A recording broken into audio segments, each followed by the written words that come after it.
एका सेकंदात संपूर्ण शहर नष्ट होऊ शकतं यावर तुमचा विश्वास बसतो का? नाही ना. परंतु 1945 मध्ये जपानच्या 2 शहरांवर हे खरंच घडलं होतं. दुसरे महायुद्ध संपत आले होते, पण युनायटेड स्टेट्स ऑफ अमेरिकेने असा निर्णय घेतला जो इतिहासातील सर्वात भयानक निर्णय ठरला.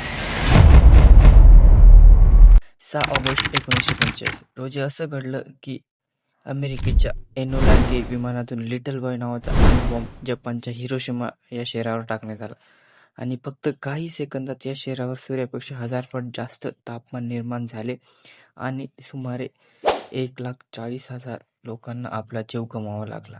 पण हे सगळं इथंच संपलं नव्हतं. परत 3 दिवसांनी म्हणजेच 9 ऑगस्ट 1945 रोजी फॅटमॅन नावाचा अणुबॉम्ब नागासाकी या शहरावर टाकण्यात आला आणि आणखी 70,000 पेक्षा जास्त लोकांना काही क्षणात आपला जीव गमवावा लागला. अमेरिकेने केलेल्या या 2 हल्ल्याची फक्त शहर नाही तर संपूर्ण मानवजातीला अणुयुद्धाची भीती दाखवली.